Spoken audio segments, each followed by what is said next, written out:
सीधे आपको गाजीपुर लिए चलते हैं, जहां पर जेपी नड्डा जनसभा को संबोधित कर रहे हैं। योगी जी ने जो आशीर्वाद दिया है, योगी जी ने उसको धरती पर बहुत अच्छे से लगाया है, पूरी ताकत के साथ लगाया है। पानी, बिजली, सड़क, इंस्टीट्यूशंस, हर तरीके की फैसिलिटीज। आज वाराणसी में आपके यहाँ हॉस्पिटल की कैपेसिटी बढ़ा दी गई कि नहीं बढ़ा दी गई? आज वाराणसी की यूनिवर्सिटी में बड़े बड़े चेयर्स बन रहे हैं कि नहीं बन रहे हैं? हो रहे हैं, हर एक दृष्टि से विकास हो रहा है। तो यह कुल मिलाकर के इस इलाके के विकास से जुड़ा हुआ विषय है। और मैं आप लोगों को फिर से सलाम करता हूं, नमन करता हूं कि आप लोगों ने देश की रक्षा के लिए अपना जीवन लगाया है। लेकिन आपको संतोष होगा कि आज की सरकार आपके किए गए कार्य की कदर भी करती है और आगे वो फौज और मजबूत हो, इसमें कोई कसर नहीं छोड़ने वाली है और देश को आगे ले जाने वाली है। यही आज भारत जोड़ो यात्रा के दौरान राहुल जी का 9वां प्रेस कॉन्फ्रेंस है। शुरुआत 7 सितंबर को हमने चुनाव के लिए बीजेपी अभी से ही एक्टिव हो गई है और मिशन पूर्वांचल पर जेपी नड्डा निकले हैं। गाजीपुर से इसकी शुरुआत की गई। जेपी नड्डा ने गाजीपुर में जनसभा को संबोधित किया और विपक्ष पर हमला बोला जमकर। और इस दौरान पीएम नरेंद्र मोदी की नीतियों की तारीफ करते हुए उन्होंने कहा कि पीएम मोदी के नेतृत्व में देश विकास के पथ पर अग्रसर है, विकास की ओर अग्रसर है, विकास किए जा रहे हैं। भारत की ओर से उठाए गए कदमों की दुनिया ने सराहना की है। पीएम मोदी के नेतृत्व में देश का विकास संभव है और आगे भी देश को विश्व गुरु बनाने की क्षमता किसी में है तो पीएम नरेंद्र मोदी में है। आज पाकिस्तान अलग थलग हो गया है।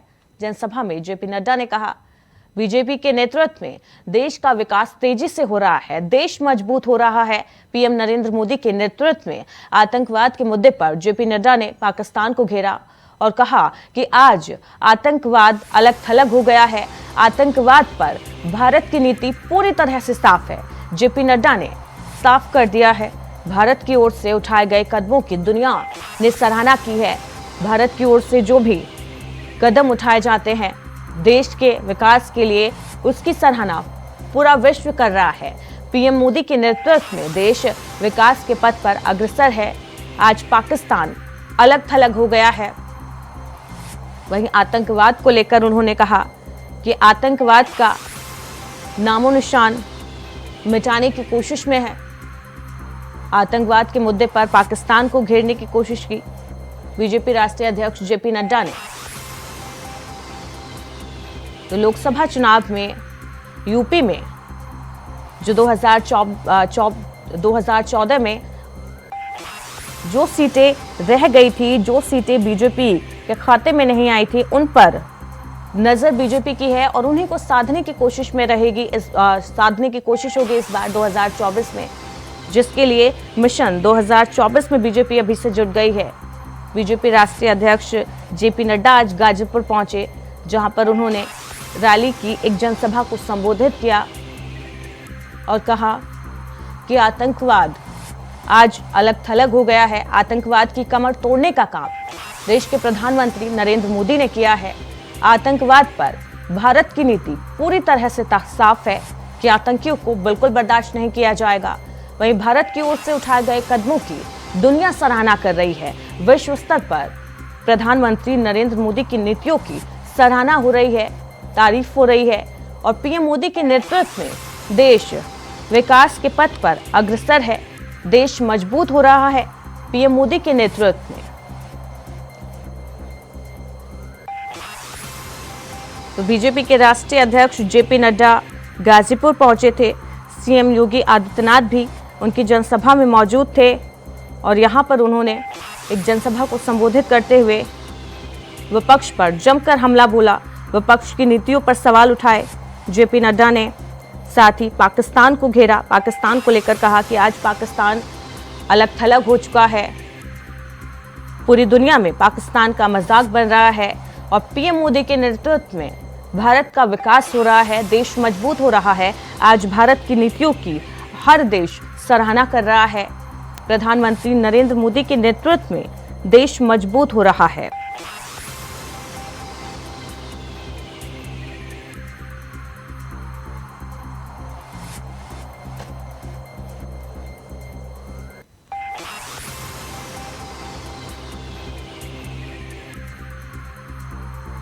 तो गाजीपुर में जेपी नड्डा एक जनसभा को संबोधित कर रहे थे, जहां पर उन्होंने विपक्ष पर जमकर हमला बोला। साथ ही आतंकवाद के मुद्दे पर भी उन्होंने विपक्ष को जमकर घेरा। इसी खबर पर ज्यादा अपडेट के लिए हमारे साथ हमारे सहयोगी दिनकर आनंद न्यूज रूम से लाइव जुड़ गए हैं।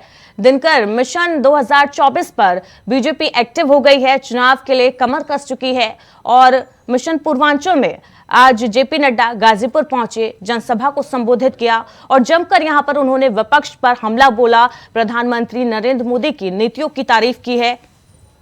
जी पूजा, सबसे पहले तो आपको बता दूं कि जैसे ही राष्ट्रीय कार्यकारिणी की बैठक में जेपी नड्डा का कार्यकाल को 1 साल तक बढ़ाया गया, उसके बाद जेपी नड्डा का ये पहला दौरा है वाराणसी का। वाराणसी प्रधानमंत्री का संसदीय क्षेत्र भी है। यहाँ से जेपी नड्डा आते हैं और यहाँ से जेपी नड्डा आते हैं और एक ऐलान करते हैं गाजीपुर के मंच से कि हम 24 की शुरुआत करें। आपको बता दें कि 24 के महीने में गाजीपुर काफी अहम है, क्योंकि 24 में जिस 14 सीटों पर बीजेपी 19 में हारी थी, उन पे उनकी पकड़ मजबूत करने के लिए कोशिश है। वहीं 2022 के विधानसभा में भी गाजीपुर की सभी 7 सीटों पर बीजेपी हारी थी। इसलिए बीजेपी की जो ये पूर्वांचल की ओर जो एक झुकाव देखने को मिल रही है, ये उनकी एक अहम रणनीति का हिस्सा है। बिल्कुल दिनकर, 2024 के लिए बीजेपी अपनी कमर कस चुकी है और 2019 में जिन सीटों पर बीजेपी को खामियाजा भुगतना पड़ा था, उन पर अपनी पकड़ मजबूत करने की कोशिश में है। और इसी राष्ट्रीय कार्यकारिणी की बैठक के बाद जिन एजेंडों पर चर्चा की गई थी, जो रणनीति बनाई गई थी संगठन द्वारा, उस पर काम करना शुरू कर दिया गया है। इसी कड़ी में जेपी नड्डा गाजीपुर पहुंचे थे। जी पूजा, आपको बता दूं कि जो जैसे ही इन लोगों ने अपना राष्ट्रीय कार्यकारिणी की बैठक को खत्म किया, उसके बाद इन लोगों ने पसमानदा मुसलमानों के खिलाफ कहा कि उनसे जाकर मिलिए, उनके साथ रहिए, क्योंकि पूर्वांचल में देखें तो मुसलमानों और ओबीसी की संख्या काफी ज्यादा है और बीजेपी इन लोगों को अपनी तरफ लुभाने की कोशिश में है। और एक चीज और यहाँ पे गौर करने की बात है कि अभी जितने भी उपचुनाव हुए, चाहे रामपुर उपचुनाव हो या आजमगढ़ हो, हर जगह बीजेपी जीत रही है। बीजेपी का मिशन 80 सीटें जीतने का है, क्लीन स्वीप करने का है। पूजा, बिल्कुल, 2024 में यूपी की 80 सीटों पर बीजेपी की नजर है और विपक्ष को भी एक कड़ा संदेश देने की कोशिश की गई है कि 2024 की तैयारी में बीजेपी अभी से जुट गई है और सभी जो मुद्दे, जो रणनीतियां हैं जो बनाई गई है और विपक्ष को घेरने की पूरी कोशिश में यहां पर बीजेपी नजर आ रही है। जी पूजा, एक तरफ से देखिए तो आज जेपी नड्डा गाजीपुर में नेशनलिज्म की बातों को फिर से लाते हैं। वो कहते हैं पाकिस्तान को हमने अलग थलग कर दिया। उनकी बात फिर से वही हार्डकोर नेशनलिज्म और हार्डकोर हिंदुत्व पे जाके टिक रही है, जो बीजेपी के लिए कई महीने में फायदेमंद साबित होती रही है। और इस पे विपक्ष को बीजेपी काफ़ी ज़्यादा इस पे पीछे धकेलती है और आज फिर से बीजेपी की तरफ से जेपी नड्डा ने यही गाजीपुर में ऐलान किया। बिल्कुल दिनकर, एक सवाल ये भी उठता है, क्या 2024 में भी मुद्दे वही रहेंगे? आतंकवाद, धर्म, हिंदुत्व, क्या यही मुद्दे रहेंगे बीजेपी के पास, या फिर महंगाई, बेरोजगारी, इन सब मुद्दों पर बीजेपी अब बात करना शुरू करेगी? आप पूजा देखिए, बीजेपी की तो ये आइडियोलॉजी है। बीजेपी ने जो कहा कि हम 370, राम मंदिर, इन चीज़ों पे ही उनके चुनाव के मुद्दे टिके होते हैं। और इस चुनाव में भी देखिए, आज पहली रैली है 24 को लेके, उसमें भी जेपी नड्डा का यही ऐलान होता है कि हमने पाकिस्तान को अलग थलग कर दिया। हाँ, हम कश्मीर को लेके अपना स्टैंड रख रहे हैं, लेकिन वही पिछली सरकार इस चीज़ पर चुप्पी साधे हुए रहती थी। तो इनके मुद्दे यही रहने वाले हैं। विपक्ष चाहे बेरोजगारी के मुद्दे को उठा ले, चाहे वो महंगाई, किसान के मुद्दे को उठा ले। पूजा, 2024 के हिसाब से जेपी नड्डा की अगर बात की जाए तो उनका ये दौरा कितना अहम और खास रहने वाला है मिशन 2024 को लेकर? देखिए, जेपी नड्डा के लिए भी यह एक अहम सवाल है, क्योंकि अभी हिमाचल प्रदेश में जब चुनाव हुए तो जेपी नड्डा अपने गृह राज्य में सीट बचाने में कामयाब नहीं हुए, वो अपने गृह राज्य में हारते हुए दिखे। तो उनके लिए भी एक अहम परीक्षा साबित होने वाली है, क्योंकि एक तरफ उनके कार्यकाल को बढ़ाया गया है, बीजेपी ने उनको एक और मौका दिया है, और दूसरी तरफ बीजेपी की जो तैयारी है मिशन 24 को लेकर, बीजेपी दरअसल ये चाहती है कि अगर हम साउथ में कुछ सीट को लूज करें तो हम यहाँ यूपी से उस चीज़ को गेन करें। इस चीज़ को लेकर उन्होंने जेपी नड्डा को आज से एक्टिव किया है। बिल्कुल, आगे क्या कुछ रणनीति रहेगी, क्योंकि धर्म, हिंदू और ये सब मुद्दे पुराने हो चुके हैं। विपक्ष भी जोर शोर से महंगाई, बेरोजगारी और जो अन्य मुद्दे हैं उन पर काम कर रहा है, तो बीजेपी की तरफ से अभी जवाब नहीं दिए जा रहे हैं महंगाई, बेरोजगारी, इन सभी मुद्दों को लेकर। पूजा, देखिए जैसे जैसे चुनाव नज़दीक आएगा, जैसे अभी हमने देखा कि कर्नाटक चुनाव अभी नज़दीक है, उसमें जैसे ही कांग्रेस के प्रियंका गांधी ने ऐलान किया कि हम गृह योजना के तहत 2000 या 1500 रुपये महिलाओं को देंगे, तो बीजेपी ने भी सेम ऐलान कर दिया है। तो चुनाव नज़दीक आएंगे तो मुद्दे और खुलेंगे कि किस मुद्दों को लेकर कौन सी पॉलिटिकल पार्टी जनता के बीच जा रही है। बहुत बहुत शुक्रिया दिनकर इस अपडेट के लिए आपका।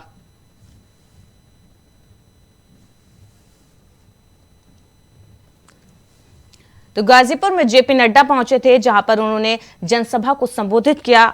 आतंकवाद और विपक्ष पर उन्होंने जमकर हमला बोला और उन्होंने कहा अपने जनसभा के दौरान। इसी खबर पर ज्यादा अपडेट के लिए नितिन भी हमारे साथ जुड़ गए हैं। नितिन, 2024 के लिए बीजेपी कमर कस चुकी है। जेपी नड्डा ने आज बिगुल बजा दिया है, गाजीपुर से रैली की शुरुआत की, जनसभा को संबोधित किया और एक संदेश विपक्ष को देने की कोशिश की है कि वो एक्टिव हो गई है। नितिन, आपको हमारी आवाज मिल रही है?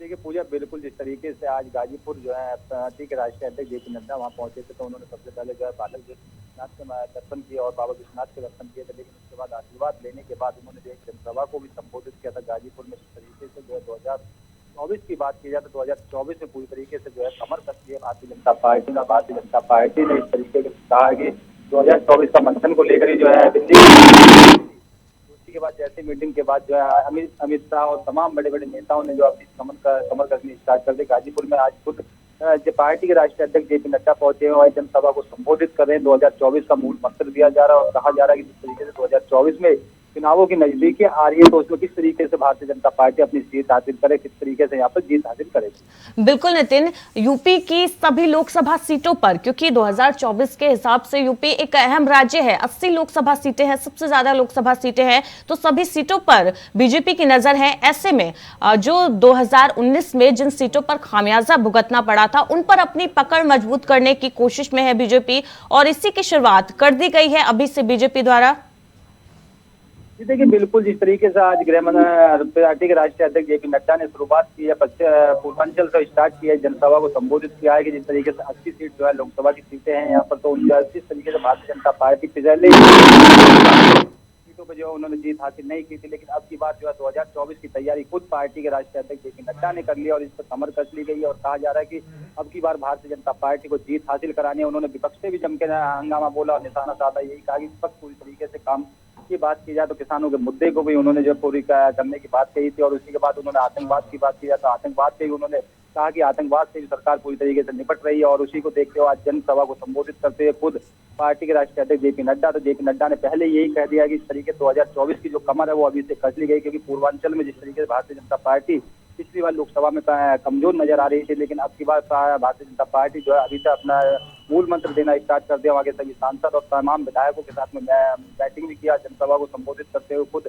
जेपी नड्डा ने भी ये कहा है, उनके साथ में खुद योगी आदित्यनाथ भी थे, उन्होंने भी यही कहा है कि अभी से शुरुआत कर दी गई। 2024 का जो मिशन है वो कर दिया गया स्टार्ट, और साथ ही सभी जनसभा को संबोधित करते हो, सभी लोगों को एकत्रित करते हो, तमाम अपने विधायकों से भी कहा और सांसदों से भी यही बात कही है कि किस तरीके से पूर्वांचल में भारतीय जनता पार्टी कमजोर नजर आती थी, लेकिन अब की बार जो है भारतीय जनता पार्टी अपनी सीट हासिल करेगी और यहाँ पर जीत पूरी बहुमत से यहाँ पर सरकार बनाने की बात भी कही है। बिल्कुल नितिन, बीजेपी ने 2024 की तैयारी शुरू कर दी है। अब देखना होगा कि विपक्ष कब अपनी तैयारी शुरू करता है और क्या कुछ जवाब विपक्ष की तरफ से दिया जाता है। बहुत बहुत शुक्रिया इस अपडेट के लिए आपका।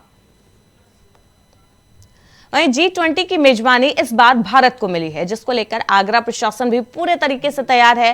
रात में आगरा शहर के मुख्य चौराहों और ऐतिहासिक इमारतों को लाइट से जगमगाया गया। G20 की तैयारी को लेकर आगरा प्रशासन हर तरह से तैयार है। लाल किला, सिकंदरा और एयरपोर्ट से लेकर हर चौराहे पर तिरंगा लगाया गया। आपको बता दें, आगरा में पहले हफ्ते में ही G20 का सम्मेलन होगा। ऐसे में प्रशासन की तरफ से डीएम, कमिश्नर सड़क और ट्रैफिक को लेकर लगातार बैठक कर अधिकारियों को जरूरी दिशा निर्देश दिए जा रहे हैं। तो आगरा में G20 समिट को लेकर प्रशासन अपनी तैयारी में है।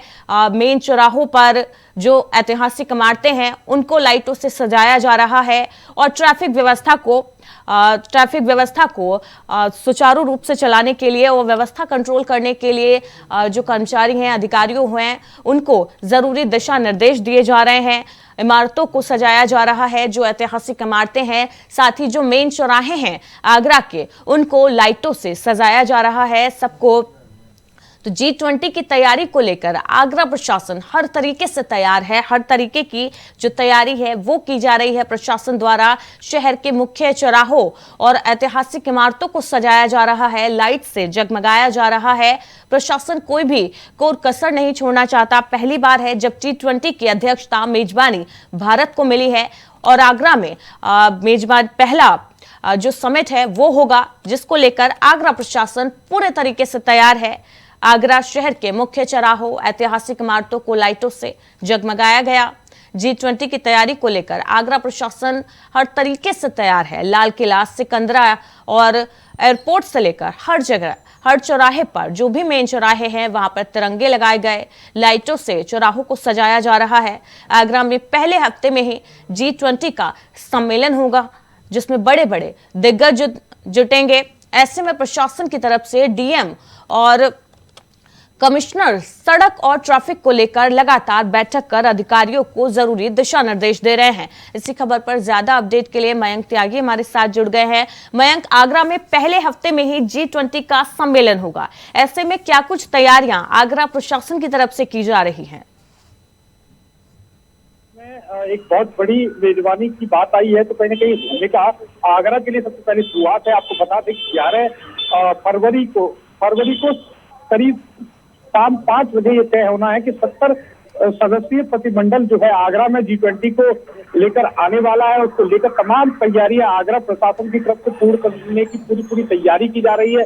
वही आपको बता दें कि एयरपोर्ट से लेकर जो गंतव्य है वहां तक जाने का जो प्रतिमंडल जब जाएगा तो उसके सड़क को लेकर तमाम वो तैयारी की गई है। कहीं ना कहीं कहा भी जा सकता है कि भारतीय संस्कृति का जो सबसे पहला अहम मुद्दा है कि आबो भगत, यानी कि जो सत्कार है उसके लिए भी तैयारी की जा रही है। अगर शहर की बात की जाए तो शहर को बिल्कुल दुल्हन की तरह सजाने का पूरा काम किया जा रहा है, जहां पर तमाम मुख्य चौराहों पर एक लाइटिंग का किया गया है। पूरे रोड पर तिरंगा लाइट लगाई गई है। जो मोमेंटो है लाल किला, आगरा और तमाम सिकंदरा की अगर बात की जाए तो लाइटिंग से बिल्कुल दुल्हन की तरह जगमगाया गया। तो कहीं ना कहीं G20 को लेकर आगरा प्रशासन और पूर्ण जो तैयारी की जा रही है वो बिल्कुल पूर्ण होती नजर आ रही है। जी बिल्कुल, मैं लग रहा है G20 के सम्मेलन को लेकर आगरा प्रशासन पूरे तरीके से तैयार है। बहुत बहुत शुक्रिया इस अपडेट के लिए। सीधे आपको गाजीपुर लिए चलते हैं, जहां पर सीएम योगी जनसभा को संबोधित कर रहे हैं। लोकप्रिय सांसद श्री बीरेंद्र सिंह मस्त जी,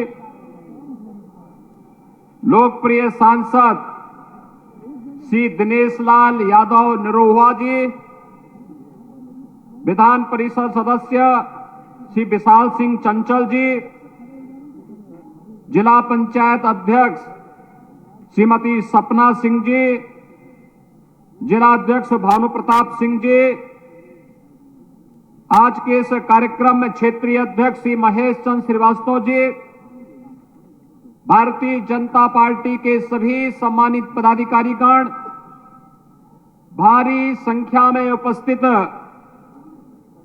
गाजीपुर के सभी उपस्थित भाइयों बहनों, महाराज गाजी की इस पावन धरा पर मैं दुनिया के सबसे बड़े राजनीतिक दल भारतीय जनता पार्टी के राष्ट्रीय अध्यक्ष माननीय श्री जगत प्रकाश नड्डा जी का आप सभी गाजीपुर वासियों की ओर से हृदय से स्वागत करता हूं, अभिनंदन करता हूं। भाइयों बहनों, भारतीय जनता पार्टी के राष्ट्रीय अध्यक्ष के रूप में आदरणीय प्रधानमंत्री जी के मार्गदर्शन में संगठन के कौशल को जन जन तक पहुंचाने वाले लोकतांत्रिक मूल्यों और आदर्शों को पूरी प्रतिबद्धता के साथ लागू करने वाले माननीय राष्ट्रीय अध्यक्ष जी अपने द्वितीय कार्यकाल में उत्तर प्रदेश में बाबा विश्वनाथ की पावन धरा और मां गंगा के आशीर्वाद से अभिसिंचित संतों, ऋषियों, सैनिकों की इस पावन धरा गाजीपुर में आए हैं। मैं इस अवसर पर उनका हृदय से स्वागत करता हूं।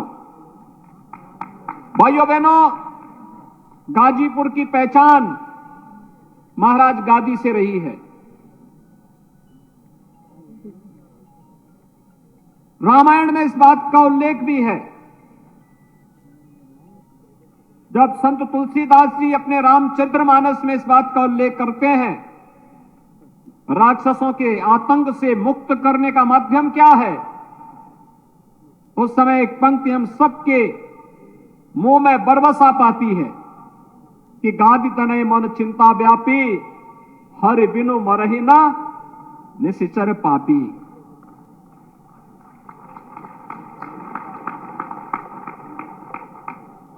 ये माफिया, ये अपराधी, ये आतंकी बिना प्रभु की कृपा से मरेंगे नहीं।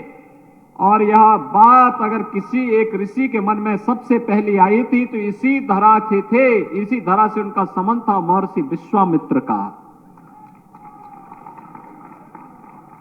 विश्वामित्र से जुड़ी भी इस पावन धरा, और इसीलिए तो आदरणीय प्रधानमंत्री जी के अनुकंपा से और जब राष्ट्रीय अध्यक्ष जी केंद्रीय स्वास्थ्य मंत्री थे, तब जो मेडिकल कॉलेज इस धरती को मिला था, उस मेडिकल कॉलेज का नामकरण भी हम लोगों ने महर्षि विश्वामित्र के नाम पर ही रखा।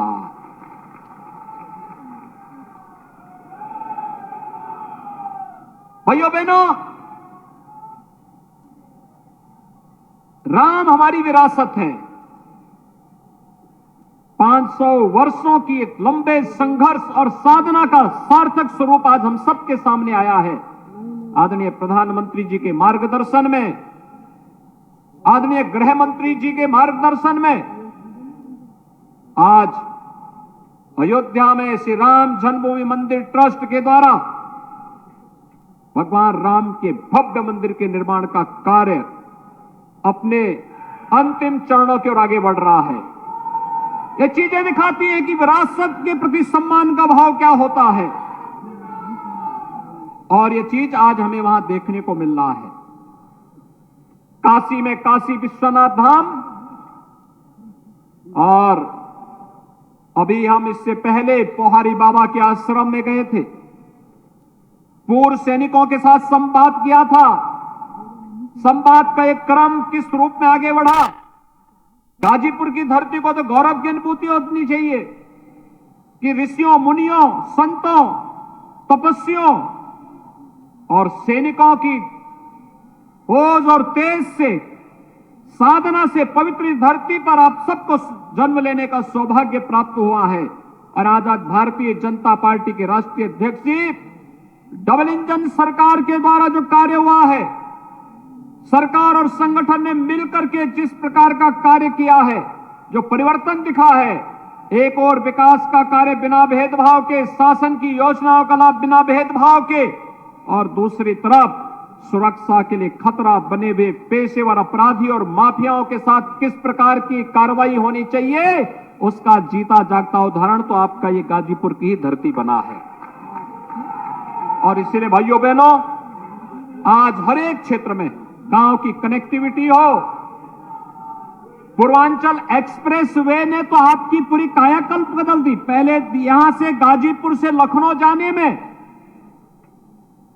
7 से 8 घंटे लगते थे, आज मात्र 2.5 से 3 घंटे में आप गाजीपुर से लखनऊ पहुंच सकते हैं। पूर्वांचल एक्सप्रेसवे का लोकार्पण आदरणीय प्रधानमंत्री जी के कर कमलों से होने के बाद कमाल आपके पास है। आज आपके पास अपना मेडिकल कॉलेज है। रेलवे की कनेक्टिविटी, मनोज जी जब रेल मंत्री थे तब उस समय बेहतरीन रेलवे का प्रचार प्रसार हुआ। और साथ साथ यही नहीं, आदरणीय प्रधानमंत्री जी की अनुकंपा से अब तो आपने देखा होगा दुनिया का सबसे बड़ा रिवर क्रूज भी काशी से गाजीपुर होते हुए ही डिब्रूगढ़ के लिए प्रस्थान किया था। यानी अब यात्रा के साथ साथ जल मार्ग का यहां के किसानों के द्वारा अपने खाद्यान्न को वहां भेजने का एक कार्यक्रम, हर घर नल की योजना हो, हर गरीब के घर में अपना आवास हो, हर गरीब के घर में बिजली चमकती हुई दिखाई दे। ये विकास, लोक कल्याण और सुरक्षा का बेहतरीन माहौल ये केवल और केवल मोदी जी के कारण ही संभव हो पाया है। और इसलिए भाइयों बहनों, हम इस क्रम को निरंतरता दे सकें, मैं आपका आह्वान करने के लिए आया हूं। जाति, मत और मजहब की राजनीति कभी किसी का कल्याण नहीं कर सकती। इसी ने उत्तर प्रदेश के विकास में सबसे बड़ा बैरियर था और इस बैरियर को उत्तर प्रदेश की जनता ने समझा। प्रधानमंत्री जी के आह्वान पर उत्तर प्रदेश ने जब अंगड़ाई ली, बैरियर को हटाया और आज मैं गाजीपुर की जनता का आह्वान करने के लिए आया हूं। लोकसभा और विधानसभा चुनाव में भले ही हमें सफलता न मिली हो, लेकिन विकास के कार्यों में हम लोगों ने यहां पे किसी प्रकार की कोई कोताही नहीं बरती और इसीलिए आज मैं आपके पास आह्वान करने के लिए आया हूं। राष्ट्रीय अध्यक्ष जी ने अपने कार्यक्रम के दौरे को केंद्र बिंदु बनाया है आपके गाजीपुर जिले को, और आपका आह्वान करूंगा, आपने डबल इंजन सरकार की ताकत का एहसास देखा है, कार्य की गति को देखा है, सुरक्षा के बेहतरीन माहौल को देखा है, बिना भेदभाव के योजनाओं का लाभ हर गांव, हर गरीब, हर किसान, हर नौजवान, हर महिला तक पहुंचते हुए देखा है, हर एक व्यक्ति के सम्मान को देखा है। इस कार्यक्रम को और गति देने के लिए आवश्यक है डबल इंजन सरकार के साथ कार्य करने वाली प्रतिनिधि भी हमेशा आगे बढ़ करके कार्य कर सकें। इसके लिए ताकत होती है, उन योजनाओं को उन जिले में पहुंचाने के लिए उन लोगों की आवश्यकता होती है, और उसी के लिए आज मैं आपके बीच आया हूं, आपसे आह्वान करने के लिए। मैं इस अवसर पर एक बार फिर से माननीय राष्ट्रीय अध्यक्ष जी का अपने इस प्रवास के दौरान गाजीपुर जनपद को केंद्र बिंदु बनाने के लिए एक बार फिर से हृदय से स्वागत करता हूं, आप सबका अभिनंदन करता हूं और आप सबको इस बारे में आश्वस्त करता हूं, विकास की दौड़ में गाजीपुर कहीं पिछड़ने नहीं पाएगा। हर प्रकार की योजनाएं यहां आएंगी। भारतीय जनता पार्टी और डबल इंजन सरकार पर विश्वास करिए, सुरक्षा और समृद्धि की गारंटी प्रधानमंत्री मोदी जी के नेतृत्व में भारतीय जनता पार्टी आप सबको देती है। इस आश्वासन के साथ मैं आप सबके प्रति अपनी शुभकामनाएं देते हुए अपनी वाणी को विराम देता हूं। धन्यवाद। जय हिंद। बहुत बहुत धन्यवाद माननीय मुख्यमंत्री जी। अब अपने इस कार्यक्रम के मुख्य अतिथि भारतीय जनता पार्टी के यशस्वी राष्ट्रीय अध्यक्ष माननीय जेपी नड्डा जी से निवेदन करता हूं कि हम सभी का मार्गदर्शन करें। माननीय राष्ट्रीय अध्यक्ष जी, बोलिए भारत माता की।